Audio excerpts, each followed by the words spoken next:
नमस्कार दोस्तों, मेरा नाम है अमित और आप देख रहे हैं ऑडियो गुरुजी। और ऑडियो गुरुजी चैनल पर आप सभी का बहुत बहुत स्वागत है। तो फ्रेंड्स, आज की ये जो वीडियो है इसमें हम बात करने लगे हैं स्पीकर सेंसिटिविटी के बारे में। तो आज की वीडियो में हम देखेंगे कि सेंसिटिविटी होती क्या है, सेंसिटिविटी से कितना फर्क पड़ता है और सेंसिटिविटी किस तरीके से काम करती है, कितनी ज़्यादा ज़रूरी है। और सबसे इंपॉर्टेंट चीज़ जो सी है वो ये है कि क्या सचमुच सेंसिटिविटी रेटिंग जो हमें कंपनी देती है उससे कुछ फर्क पड़ता भी है या नहीं पड़ता है। तो फ्रेंड्स, इन सब बातों से पहले हमें ये पता होना चाहिए कि सेंसिटिविटी आखिर होती क्या है। तो जो हमारा स्पीकर है वो एम्प से मिलने वाली वोल्टेज को कितनी एकूस्टिक एनर्जी में ट्रांसफर करता है, इसे जाहिर करने के लिए सेंसिटिविटी का नाम दिया गया है। जो सेंसिटिविटी है उसे हम हमेशा डीबी के अंदर नापते हैं। अगर आसान तरीके से बोला जाए तो स्पीकर की सेंसिटिविटी जितनी ज्यादा हाई होगी उतना ज्यादा स्पीकर जो है वो लाउड होगा। तो आज की वीडियो के अंदर मेन जो है हमने ये कंपैरिजन करके देखना है कि अलग अलग स्पीकर की जो रेटिंग कंपनी ने दी हुई है। एक जो स्पीकर है उसकी सेंसिटिविटी 91 dB है और एक जो दूसरा स्पीकर है उसकी जो सेंसिटिविटी है वो 89 dB है। तो क्या सचमुच इनमें हमें फर्क महसूस होगा? आज की वीडियो के अंदर हमने यही देखना है। तो उससे पहले थोड़ी सी बात क्लियर करेंगे सेंसिटिविटी के बारे में ही हम। तो सेंसिटिविटी जो कंपनी ने फ्रेंड्स नापा होता है उसे आप स्पीकर के पीछे कईयों में तो लिखा हुआ मिल जाएगा आपको। अगर वहां नहीं लिखा होता है तो आप कंपनी की वेबसाइट में जाते हैं, वहां पर उसकी स्पेसिफिकेशन चेक करेंगे तो आपको वहां पर मिल जाता है। ये हमेशा डीबी में नापी होती है, जैसा कि मैं आपको पहले भी बता चुका हूं। और ये हमेशा आपको इस तरीके से मिलेगी कि सपोज दैट कि 91 dB at 1 metre and 1 watt, यानी कि इसे जब नापा जाता है तो इसे स्पीकर से 1 मीटर की दूरी से 1 वॉट की पावर पर नापा जाता है कि यानी जो हमारा एम्पलीफायर है वो 1 वॉट देगा और 1 मीटर दूर से उस आवाज को नापा जाएगा जो सा हमारा स्पीकर निकालेगा। तो इस तरीके से इसे दिया गया होता है। ये हमेशा आपको ऐसे ही मिलेगी। और एक चीज और यहां पर थोड़ा सा ध्यान रखने वाली बात है कि अगर आप खुद भी इसे नापते हैं, कभी आप किसी भी तरीके से 1 वॉट की पावर अपने स्पीकर को दे देते हैं और उसे 1 मीटर की दूरी से नापते हैं, तो वो जो रेटिंग आपको मिलेगी वो एग्जैक्टली वैसी नहीं होगी जैसी कि कंपनी ने बताया होगा। उसका जो रीजन होता है वो ये होता है कि जब भी ये कंपनी ने जो ये नापा हुआ होता है ये नॉन एकूस्टिक एनवायरमेंट से होता है, यानी कि यहां पर कोई भी रिफ्लेक्शन नहीं होती, कोई दीवारें वगैरह ये वो नहीं होती, ओपन एरिया होता है पूरा। तो उस तरीके से इसको नापा गया होता है। तो फ्रेंड्स, आई होप हमें ये तो पता लग गया होगा अभी कि जो सेंसिटिविटी है वो आखिर है क्या। तो अभी जैसा कि मैंने आपको बताया कि जो सेंसिटिविटी है वो 1 वॉट पर नापी गई होती है और 1 मीटर की दूरी से नापी गई होती है। तो तब क्या होगा अगर हम उस 1 वॉट को 2 वॉट कर देते हैं, यानी कि डबल कर देते हैं। तो ऐसी कंडीशन में हम सपोज करते हैं कि हमारा जो स्पीकर है वो 89 dB का है। 89 dB जो सी रेटिंग है वो है 1 वॉट पर 1 मीटर की दूरी से। तो इसमें हम जब 2 वॉट का पावर देंगे तो जाहिर सी बात है आवाज जो सी है वो बढ़ेगी। मगर ऐसा नहीं होगा कि 1 वॉट में जितनी आवाज हमें मिल रही है और जब हम वोल्टेज को डबल कर देंगे तो वो भी डबल हो जाएगी, ऐसा नहीं होगा। आपकी सेंसिटिविटी सिर्फ 3 पॉइंट बढ़ेगी। यानी कि 89 dB का अगर आपका स्पीकर है तो जब आप उसे 1 वॉट के बदले 2 वॉट देते हैं तो 2 वॉट से 3 dB वो और ऊपर चला जाएगा। तो 89 dB का स्पीकर जो है वो 92 dB में कन्वर्ट हो जाता है हमारा। सॉरी, स्पीकर तो वही रहेगा मगर जो आवाज है, जो लाउडनेस है वो 92 dB में आ जाएगी। इसी तरीके से अगर हम पावर को फिर से डबल कर देते हैं, यानी हमने 2 वॉट पर देखा तो अभी हम उसको 4 वॉट कर देते हैं कि 4 वॉट की पावर हम अपने स्पीकर के अंदर भेजते हैं, तो फिर से हमारे जो से 3 dB है वो बढ़ जाएगा। तो पहले जो से हमारा स्पीकर था वो 89 dB पे था, उसके बाद हमने उसमें पावर को डबल किया तो वो 92 dB पर आ गया। अभी हमने फिर से पावर को डबल कर दिया तो 3 dB और बढ़ गया उसके अंदर, तो उसकी जो वैल्यू है वो होगी 95 dB। तो इस तरीके से वोल्टेज को बढ़ाने से 3-3 dB जो है वो बढ़ता जाता है जब हम वोल्टेज को डबल करते जाएंगे। तो अभी यहां पर अभी एक चीज और क्या होती है कि हमने वोल्टेज को तो डबल कर देख लिया कि हाँ हमारी जो सेंसिटिविटी है उसमें क्या फर्क आता है। ऐसी कंडीशन में क्या होगा जब हम डिस्टेंस को भी बढ़ा देते हैं अगर, तो जाहिर सी बात है, देखो मैं अगर अभी यहां पर खड़ा हूं तो मैं अगर 1 मीटर दूरी पर खड़ा हूं तो मैं यहां से पीछे 1 मीटर और चला जाऊंगा। तो ऐसी कंडीशन में देखिए जाहिर सी बात है कि जो आवाज है वो भी मुझे वहां पर कम मिलेगी। तो अगर मैं 1 मीटर की जगह 2 मीटर पीछे चला जाता हूं तो देखिए जाहिर सी बात है कि वहां पर आवाज जो सी है वो भी आधी हो जाएगी।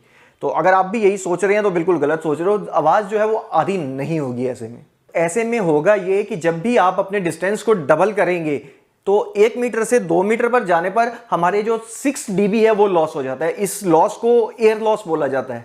तो इस तरीके से जैसे जैसे आप डिस्टेंस को डबल करते रहेंगे तो 6 dB जो है वो कम होता जाएगा। अब यहां पर सपोज कर लेते हैं कि हमारा जो लाउड स्पीकर है वो है 89 dB का फिर से हम लेके चलते हैं, तो 89 dB 1 मीटर पे नापा गया है उसे। और जब हम 1 मीटर की दूरी को 2 मीटर में बदल देते हैं तब हमारे 6 जो उनसे डेसिबल हैं वो कम हो जाते हैं। इसी तरीके से अगर आप डिस्टेंस को दोबारा से डबल कर देते हैं तो वहां से फिर से 6 dB जो है वो और कम हो जाएगा। तो एज इट इज ऐसे ही चलता रहेगा। अगर आप वॉटेज को डबल करते हैं तो 3 dB बढ़ता है, अगर आप डिस्टेंस को डबल करते हैं तो आपके 6 dB कम हो जाते हैं यहां पर। तो फ्रेंड सेंसिटिविटी जो सी है वो इस तरीके से काम करती है। तो आई होप आपको ये तो क्लियर हो गया होगा कि सेंसिटिविटी जो सी है वो काम कैसे करती है और किस तरीके से हम उसे नाप सकते हैं। तो फ्रेंड्स अभी हमने ये देखना है कि कंपनी जो हमें बताती है कि ये स्पीकर इतने डीबी का है, ये स्पीकर इतने डीबी का है, तो अगर हम हाई सेंसिटिविटी का स्पीकर ले रहे हैं तो क्या हमें उसमें हाई सेंसिटिविटी मिलती भी है या नहीं मिलती है, मतलब कि उसकी जो लाउडनेस है वो सच में ज्यादा होती है या नहीं होती है। तो अभी मैं फ्रेंड्स 2 स्पीकरों को टेस्ट करूंगा। एक की सेंसिटिविटी जो है वो है 89 dB और एक की सेंसिटिविटी है 91 dB। तो देखेंगे कि इसमें हमें फर्क मिलता है। सेम एम्पलीफायर पर, सेम वॉल्यूम पर, सेम ट्रैक को हम यहां प्ले करेंगे और उतनी ही सेम दूरी से हम इसे नापेंगे भी सही। और यहां पर एक और ट्विस्ट है कि एक स्पीकर जिसकी सेंसिटिविटी 91 dB है उसके जो ड्राइवर्स हैं वो हैं 5.25 इंचेस के, मतलब कि 5.25 इंच के, और जोन सा स्पीकर दूसरा है वो है 6.5 इंचेस के अंदर। दोनों में 2 ड्राइवर हैं, एक ट्विटर है, बट साइज जोन सा है वो उसका ज़्यादा है। तो ऐसी कंडीशन में क्या होगा मुझे नहीं पता।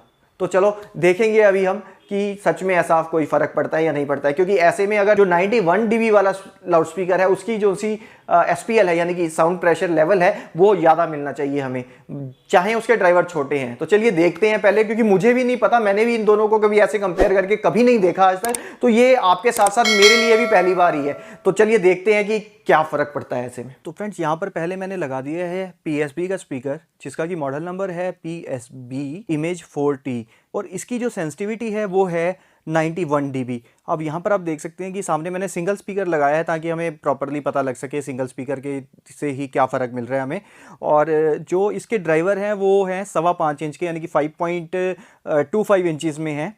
तो अभी चलिए इसे चलाते हैं और देखते हैं कि हाँ कुछ फ़र्क दोनों में हमें मिलता है या नहीं मिलता है। चलिए मैं गाना प्ले करता हूँ और फिर इसी गाने पर और इसी वॉल्यूम पर हम दूसरे स्पीकर को भी चेक करेंगे। और फ्रेंड्स यहाँ पर मैंने अपने SPL मीटर को सेट कर दिया है कि जो इसे हाईएस्ट सिग्नल मिलेगा ये उसी को दिखाएगा। जैसा आप देख रहे हैं कि ये एक स्टिल खड़ा हुआ है, अभी जो उनसी से साउंड सुनाई दे रही है वो 69 dB और समथिंग 69.9 dB की सुनाई दे रही है। तो ये यहीं है। अब जब इससे ऊपर का इसको मिलेगा तो ये वहीं पर स्टॉप कर देगा, जिससे कि हमें आराम से पता लग जाएगा कि हमारे ये वाला जो स्पीकर है वो कितना लाउड गया था। तो चलिए मैं इसे प्ले कर देता हूँ, तो फिर देखते हैं कि कितने dB रिजल्ट हमें मिलता है।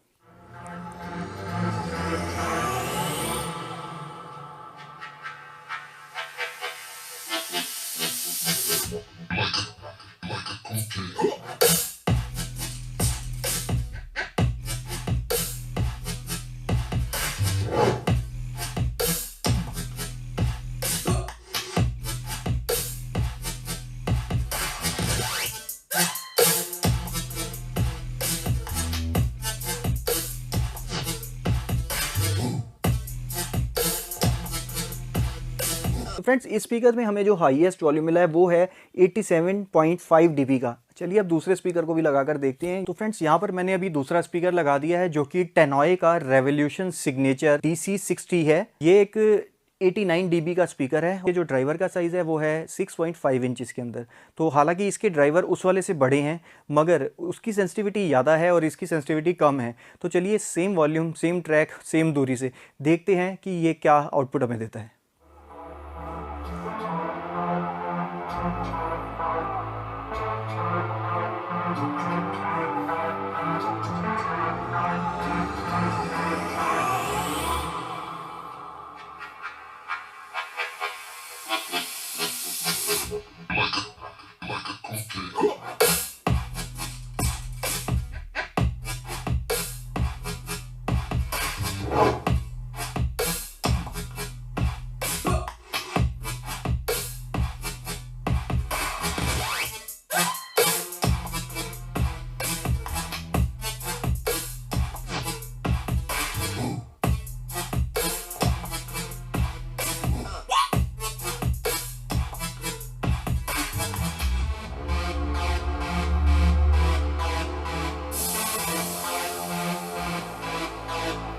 तो फ्रेंड्स दोनों की सेंसिटिविटी अलग अलग थी, मगर जो हमें SPL मिला है वो दोनों का ही सेम मिला है। 87.5 dB टैनॉय का भी मिला, इसकी की सेंसिटिविटी 89 dB थी, और PSB का भी हमें सेम SPL मिला है जिसकी की सेंसिटिविटी 91 dB थी। तो फ्रेंड्स हम हमेशा यही देखते आ रहे हैं, यूट्यूब्स पे भी हमने और भी वीडियोस देखी हैं, तो हर वीडियो में यही बताया जाता है हमें, जो स्पीकर है उसकी सेंसिटिविटी जितनी ज़्यादा होगी वो उतना ज़्यादा लाउड होगा।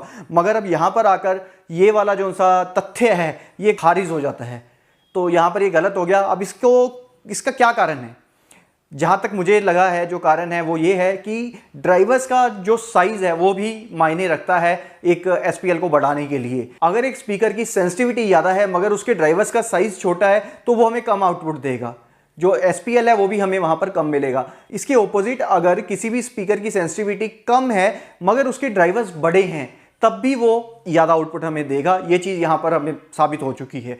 तो आज की इस वीडियो में हो सकता है कि आपको ये चीज़ समझ में भी आ गई हो, और मुझे भी आ गई है ये चीज़ समझ में कि सिर्फ और सिर्फ सेंसिटिविटी हाई होने से बात नहीं बनेगी, हमें साइज की तरफ भी ध्यान देना चाहिए। तो फ्रेंड्स अगर आपके माइंड में भी ऐसी कुछ एक्सपेरिमेंट करने वाली बातें हों तो आप प्लीज़ मेरे साथ में वो शेयर करिए। मैं पूरी कोशिश करूंगा कि हम उन्हें भी एक बार कर देखें, अगर वो मेरे बस में होगा, मैं कर सकता हूँगा अगर, तो उसको भी हम एक बार इस तरीके से करके देखेंगे, जिससे कि ये पता लग सके कि अगर जो एक्चुअल राज है वो है क्या।